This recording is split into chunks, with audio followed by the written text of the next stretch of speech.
Bye! Tupi-tupi. Bye! Parang nagmamadali maglibasan. Parang hindi na ako kailangan talaga. Nagmamadali silang lumabas. Ba yan? Ayun na nga, nakalabas na yung mga anak ko. Ayan, ayusin natin yung bed. And gusto ko tinatayo yung mga unan para makahinga. Parang tao lang din. And buksan natin yung bintana para maging fresh air. Ayan. And after, ayan, tupi-tupi muna tayo habang may time. And ang kalat ng lamesa na yan. Kaya, ayan, nakakairita tingnan. Pero makakapaghintay naman yan. Jackie, tapusin mo muna yung pagtutupi. Ayan, mamaya na muna yan. Mas gusto ko talaga yung ginagawa yung mga gawaing bahay sa umaga para marami pa akong magawa, di ba? Nakailang init na ako ng kape. So umaga kailangan ko talaga magkape para may buhay ang aking, para may energy ba, para alagaan sila. Hindi rin ako masyado nakakapag-vlog, nakakapagsalita. Pero yung kape ko, kung nakikita niyo, parang hanggang dito na lang. Parang lang. And yung aking, anong breakfast ko, ang tira ng mga anak ko na banana bread na ginawa ko kaninang madaling araw. Hindi naman tira, siguro share ko yan. Ilan po kinakain ko sa Japan. Breakfast, kung anong tira nila. Parang wala nang hugasan. Okay naman. Kasi banana bread, di mo matitikman eh. Ano lang, dagal lang ng lagay. Ito lagay lang ako ng lagay ng sangkap. Basta, parang kabisado ko na kasi paano gumawa. Wala namang special ano. Basta may saging kami dito na may mga itim-itim na. Itim-itim na. Yung aking ginamit na saging, itim na talaga. Pero masarap siya, matamis. Tsaka isang egg. Oh. May mga pasa na, yun ang ginagawa ko. Sayang, di ba? So mag-breakfast ako. Anong oras na ba? 8:35 na. Nakikita nyo. Kain tayo sa ating special na breakfast. Hindi naman siya tira. Share ko siya. Share ko siya, guys. Yan ang kinakain ng isang housewife sa Japan. Sabi ganun, meron bang relate dyan? Actually, masarap. And actually, marami naman akong breakfast dyan na tira-tira sa yung miso soup, pag dinner namin. Tapos may mga niluluto na ako gabi pa lang para pag uwi ko rin after kung gumala-gala or may ganap ako sa labas, pag may lakad ako, pag uwi ko, dito na ako nagla-lunch talaga. Yung kumain sa labas magastos. Magastos na, medyo, alam niyo yun, masarap kasi pag utong bahay. Ano bang mga pagkain dito? May kalabasa pa ako dito. Ayan, yung aking ginataang kalabasa, yung aking kape, tinan nyo, ilan na lang. O, diba? Hi! Ay, ganun. Alam nyo na, ito nakabihis na ako. Meron pa ako mga 10 minutes. 10 minutes natin kutang gawin kung nababasa nyo yung title sa baba. Kung nakikita nyo yung nauna ko mga vlog, napunta ako sa recycle shop. Nescafe baka naman. Ay, may patalastas eh. Hindi, ano to? Ginger something para sa lalamunan ko. And kung nakikita nyo, nakapang workout, mag-work ako. Meron akong trabaho for today, kung nakita nyo. Nakita nyo? Ang aking uniform. Uniform, hindi. Ayan ang aking backpack. Eh, mamaya magja-jacket pa ako. Tinan natin. Ayan, lagi ako lalagay ng panyo sa bulsa para pagpawisan or something. And 100 yen para sa bicycle parking ko. And ito mag-haul nga tayo. Dahil galing ako sa Book of Bazaar. Yung mga pinuntahan natin kasi na recycle shop is 2nd Street. Eh, medyo wala akong nakita. Doon kung nakita nyo yung panuorin nyo yun. Panuorin nyo yun yung mga vlog ko. Pero pumunta ako sa Book of Bazaar doon sa Kobe banda. Medyo malayo sa amin yung parang mga 1 oras or mga 40 to 1 hour. Ganun. Pero carry lang naman. Hindi naman gaano mahal yung pamasahe. Hindi gaano mahal. Dahil malayo, nandun na rin ako. And maraming magagandang pambata talaga doon. Ito siya, Book of Bazaar.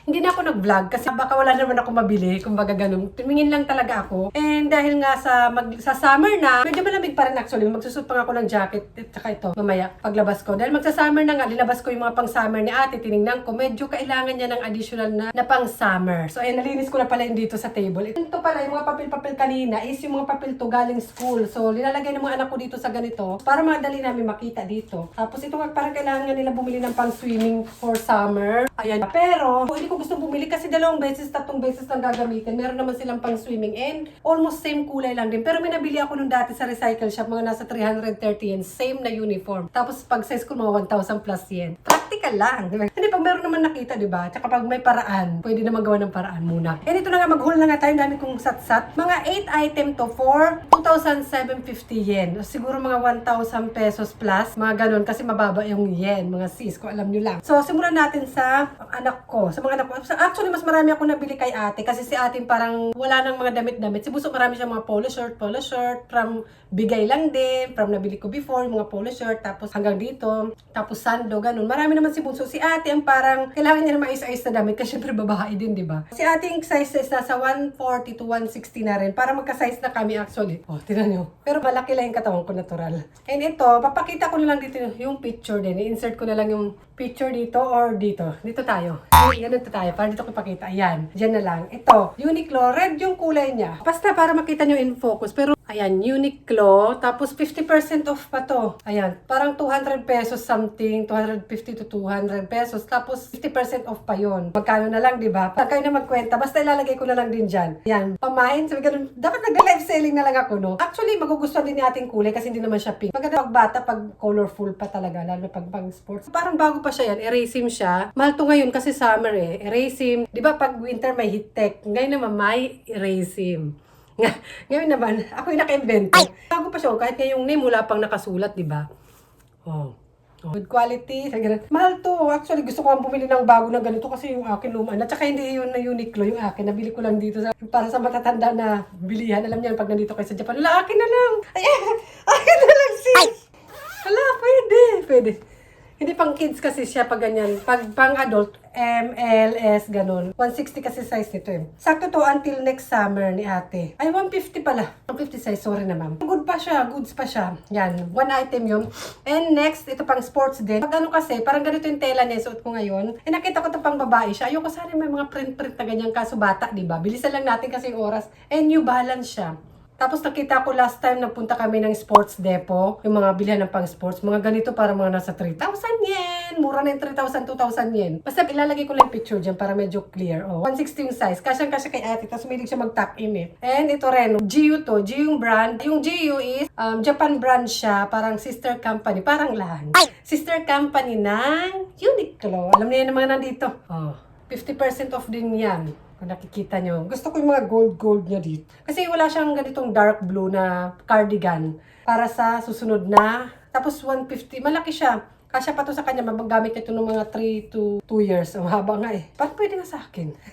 Pero pambata siya eh. And si ate lahat eh. Ito naman Gap. 300 yen. O, di ba Gap, magkano lang. Tapos ibinibenta pag mga online, mga ganito. Magkano. Tapos sa recycle shop. Marami rin si Bunso natanggap kasi ng mga damit from sa work ko rin. Mga bago pa halos. Halos mga bago pa. Parang binabaliktad ko minsan kasi nagmamadali ako. And to skirt. Hindi tayo skirt. Alam naman si ate, hindi yan mag-i-skirt. Gusto ko siya bilan ng dress doon. Ang daming magaganda. Pero ayan, parang shorts type siya. Ano ba tawag dito? Yan ang hilig niya. Eh kasi di ba pag summer, ang init-init. Ganyan siya. Oh. Eh, yan yung mga binibili ko sa kanya. Or yung mahaba na ganito. Wala ko nakita kaya ganito na lang. Tapos hilig niya i-tuck in yan. Yung damit niya, gaganyan niya dito. Ayan, parang naman girly-girly si ate. Gawa na lang natin ng paraan. Parang, ano to, Japanese brand something. Ayan, parang nakikita ko to sa Nishimatsuya. Yung mga bilihan ng mga pambata na damit. 110 pesos. Oh. Makakabili ka ba ng ganito? Okay pa siya. Saglit lang kasi din dito yung summer. Pero sa winter, magagamit to kung mag-heat tech, tapos thick socks, long socks. And one more na may short. Siyempre, hindi natin mapagpapalda ang madam. Ayan, wala siyang adjust dito. Pero kung tatanggal sa kanya, kasi ate maliit pa yung dito niya, pwede ko naman ma-adjust yan. At least may garter. Ma-adjust ko ba dito? Ayan, ano to, Japan brand lang din. Wala nakalagay. Parang blood type yata to ah. Ayan. Blood type ba yun? Anong blood type mo? 160 yung size niya. Ayan, gusto ko siya. Ayan, maraming magaganda dun. Kaso medyo mahal pa siya. Pag 500 yen to 1,000 yen, mahal pa yan. And marami naman kasi akong bibiling, kaya okay na yan. May short na siya. Sana suotin ni ate. Kasama na yung short. Hindi na siya mamindoksay. Kasi mindoksay. Reklamador yun eh. Arte yun eh. Pero yung anak mo yun eh. O diba? Magsiskirt na si ate. And one more, kasi almost same size lang naman si ate tsaka si Bunso. Pero si Bunso parang 140, 130 pa kasi. And ang mura lang. May brand pa nga ata to. Kanyang brand. Hindi ko alam, hindi ko kilala masyado. Hindi ko kilala masyado yung brand. Kayo nang mag-search. Pero ayan, kasya to kay Bunso. Parang ganito yung kulay ng pang-swimming nila sa, yung binibenta sa school. Pakita ko sa inyo. Ito eksakto yung nabili ko din dun sa recycle shop na yun. And 330 yen lang din to. And ilang beses lang naman nila gagamitin. Tapos hindi naman talaga sila lalangoy na parang professional. Pero na silang pang-swimming kasi napupunta nga sila sa swimming class pag weekend, di ba? May swimming class sila. So siguro ito kay ate. Pero meron na si ate. Ayaw nila magsuot ng ganito kasi sa gabal pa, sa paglangoy daw. Gusto nila yung pang-swimming talaga na ganun. Yan. Oh, almost pareho lang naman. So, dito lang medyo dark siya. Pero yung dito, ayan, parang kakulay lang, di ba? So, ito na yan. Huwag na tayo mag-inarte. And, syempre, suhulan nyo naman ako. Ako yung nagpunta nun. Ako nag-effort eh. Bumili ako ng dress. 1 million. Ay, ano to? GU yung brand niya. Paano ko ba nalaman na GU? Parang Uniqlo din to eh. Parang ganito din sa Uniqlo. Ayan. Size M pa rin ako, kaya dyan. Kaya effort tayo. Kasi to sa akin, sinukat ko na yan. Alam niyo naman ako, bilig ako sa ganito. Tapos syempre, dapat yung ano ko, kasi yung panloob ko, medyo may parang sports bra or something, sando. Kasi manipis siya. Ayan. Pero, sa pambaba, may ganito siya. Hindi ko to sinusuot. Nagsusuot na lang ako ng short something. Ayan. Parang sa loob to pang loob. Basta, yun na basta yun ating haul. Ay, meron pa pala. May dumating. Pasok. Ay, ano to? Hulaan nyo. Tcharan! Yung nabili to na birthday, na regalo kay ate ng birthday niya. Nagkasama namin si Lola, hindi namin natuloy yung pagbili dun sa sports depot, yung bilhan ng mga pang-sports nga. So, online namin binili kasi mas mura ng 1,000 yen yung sa online bibilhin kaysa dun sa shop mismo. Pero maganda rin kasi nasukat ni ate doon para sure yung gusto niya and yung size. Tcharan! Hindi pa pala na sinusuot. Ewan ko ba't nandito lang. Kaya ko nga siya gustong bumili ng bagong sapatos kasi yung sapatos na gamit niya is may sintas. Gusto ko sana yung strap. Kasi ito natatanggal-tanggal, di ba? Paano pag tumatakbo, paano pag may PE. Pero ito talagang gusto niya. Siguro para sa kanya pang bata na yun yung strap kasi since kinder sila. Pero ayan, lalagay ko lang dito yung presyo sa Amazon tapos yung presyo dun sa shop mismo. Ayan. Sana all. Ako rin. Ay, anong size na ba ni ate? 21 to. Ako 24. Ay, sinabi ko, may nagtatanong, Jackie. 21.5 na pala si ate. Pakakaloka, pang thumbnail. Mag-haul. Pang thumbnail, sis. Para kunwari nag-shopping ako ng New Balance. Ang kulit. Ay, thumbnail natin. Paano? Ay, dapat na lang. Diba talaga? Tingnan nyo. Dapat pakita ko rin yung mga ukay-ukay. Proud to be. Yung ukay-ukay ko pala mga nasa 2,750 yun. Para sure. Ayan. Para may tayo pang thumbnail na. Ano ba to? Pang thumbnail. Damla ng oras na 5 na. Basta yan na. Pakita ko lang, kailangan ko lang gumura na may trabaho pang person. And kailangan ko lang talagang i-haul yun kasi para malaban na. Pasensya na kayo sa aking pagmumukha. Ganyan talaga ako. Tara na. Sana hindi umulan. Yung maglakad papuntang station, nasa 25 minutes pa naman ata. Basta 20 minutes, ganun. Yung station dito, Hankyu. Yung JR, mga nasa, parang almost same na rin. Yan ang aking pang-work. Kahit anong trabaho dyan. Hindi naman lagi akong may racket or work. Hindi ako lagi may trabaho. Depende lang talaga. Pero, once a week, twice a week, ganun lang. Sobrang lang. Tapos ilang oras lang kasi nga habang nasa school ay mga anak ko, 2 oras, 3 oras, 1 oras minsan. Pero, syempre, marami rin akong ginagawa pag wala akong trabaho, di ba? Nanay tayo di ba? Bigyan niyo naman ako ng trabaho dyan. Ano bang gusto nyo gawin ko dyan? Invite niyo naman ako sa bahay niyo. Akong gagawa ng mga gawaing bahay. Ay, tara na, malilate tayo.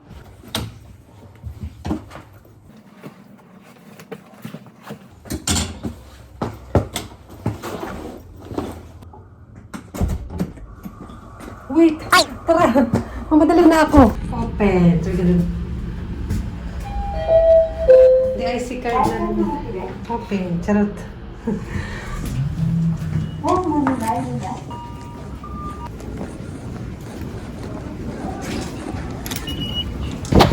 Sarap! Pag summer, sarap pag-hiking. Uwi na ako.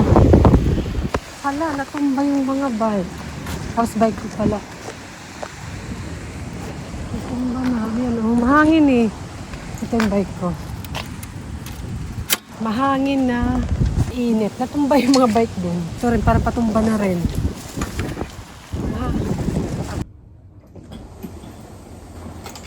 Ano naman kayo dyan? Naghihintay kayong dumating ako para may katsikanan naman kayo. Ay, kunwari pa, nilagay ko lang kayo dyan.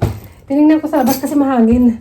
Nagsobrero ako. Nakalimutan yung payon ko dun sa work ko kasi umaambon-ambon kanina sa isip ko. If ever, kahit nag-bike naman ako papuntang station, 2:00 na. Magla-lunch pa lang ako. Pero may pagkain na rin naman ako kaya hindi na ako worried. 3 oras na naman yun. Sino ba naman ayaw ng trabaho? Ay, hindi.